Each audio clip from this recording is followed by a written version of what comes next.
नमस्कार, मैं Selja Agrahari. SNS TV में आपका स्वागत है। दिखाते हैं देश विदेश की 10 बड़ी खबरें। कोरोना के खिलाफ टीकाकरण अभियान में भारत तेज रफ्तार से आगे बढ़ रहा है। वैश्विक स्तर पर भारत सबसे तेज वैक्सीनेशन करने वाला देश बन गया है। केंद्रीय स्वास्थ्य मंत्रालय ने सोमवार को बताया है कि भारत में 17 करोड़ लोगों को वैक्सीन लग चुकी है। वहीं इस आंकड़े तक पहुंचने के लिए चीन को 119 दिनों का समय लगा था, जबकि अमेरिका को 115 दिन लगे थे।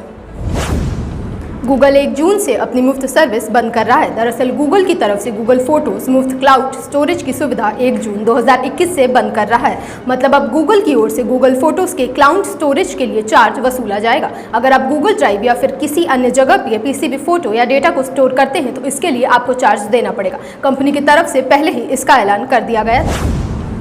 अमेरिका की सबसे बड़ी तेल पाइपलाइन पर हुए साइबर अटैक के बाद बाइडेन प्रशासन ने आपातकाल की घोषणा कर दी है। जिस कॉलोनियल पाइपलाइन कंपनी पर अटैक हुआ है वो रोजाना 25 लाख बैरल तेल सप्लाई करती है। यहां से पाइपलाइन के जरिए यूएस के पूर्वी तट के किनारे बसे राज्यों में पेट्रोल, डीजल और दूसरी गैसों की सप्लाई की जाती है। हैकर्स ने इस पाइपलाइन की साइबर सिक्योरिटी पर शुक्रवार को हमला किया था, जिसे अभी तक रिकवर नहीं किया जा सका है। लिहाजा रिकवरी टैंकर्स के जरिए तेल और गैस की सप्लाई न्यूयॉर्क तक की जा रही थी। साइबर हमले का असर एटलांटा और टेनेसी के सबसे ज्यादा पड़ेगा।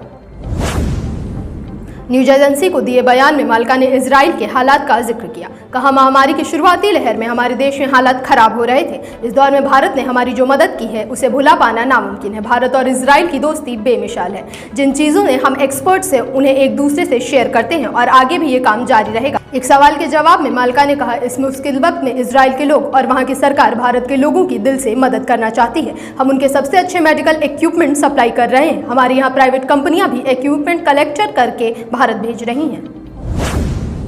अफगानिस्तान की राजधानी काबुल के पश्चिमी इलाके में हुए एक के बाद एक 3 धमाकों में मरने वालों की संख्या बढ़कर 55 हो गई है, जबकि 150 से ज्यादा लोग घायल हैं। इनमें अधिकतर गंभीर हैं। अफगानिस्तान के राष्ट्रपति अशरफ गनी ने इस हमले का आरोप तालिबान पर लगाया है। वहीं अब तक किसी भी आतंकी संगठन का इस हमले में जिम्मेदारी नहीं ली है। ब्राजील और मैक्सिको में भी ऑक्सीजन की बहुत कमी आ गई है। दुनिया में ऑक्सीजन की किल्लत 2 महीने में 3 गुना बढ़ गई है। महामारी का एक भयावह पहलू अभी हाल ही में सामने आया है। खासकर भारत, ब्राजील, मैक्सिको सहित विश्व के कई देशों में लोग ऑक्सीजन की कमी से दम तोड़ रहे हैं। कई गरीब देशों में मेडिकल उपयोग के लिए जरूरी ऑक्सीजन की सप्लाई का ढांचा नहीं है। इसलिए गरीब देशों और दूर दराज के इलाकों में मरीज और अस्पताल ऑक्सीजन टैंकरों के महंगे विकल्प पर निर्भर हैं। असम में भाजपा की चुनावी जीत के एक हफ्ते बाद हेमंत बिस्वा शर्मा ने सोमवार को राज्य के 15वें मुख्यमंत्री के तौर पर जिम्मेदारी संभाल ली है। उन्हें राज्यपाल जगदीश मुखी ने पद की शपथ दिलाई है। इसके साथ ही श्रीमंत शंकर देव कला क्षेत्र ने नए मंत्रिमंडल का शपथ ग्रहण हुआ है। इसमें शर्मा कैबिनेट के 13 मंत्री शामिल हैं। इससे पहले रविवार को हेमंत की सर्वसम्मत से भाजपा और एनडीए विधायक दल का नेता चुना गया था। चुनाव, कुंभ और ऑक्सीजन सप्लाई जैसे 21 मामलों पर सुप्रीम कोर्ट ने सोमवार को सुनवाई की। जस्टिस डीवाई चंद्रचूड़ ने इस मामले पर सरकारी एफिडेविट मीडिया तक पहुंचाने पर नाराजगी जाहिर की है। उन्होंने कहा है कि केंद्र सरकार ने रविवार देर रात एफिडेविट सुप्रीम कोर्ट पहुंचाया था। सोमवार सुबह 10 बजे ये हमें मिला, लेकिन मीडिया के पास ये रात ही में पहुंच चुका था। भारत में कोरोना महामारी की स्थिति को देखते हुए रूस के स्पुतिन वैक्सीन की आपूर्ति इस सप्ताहांत में शुरू करने का वादा किया है।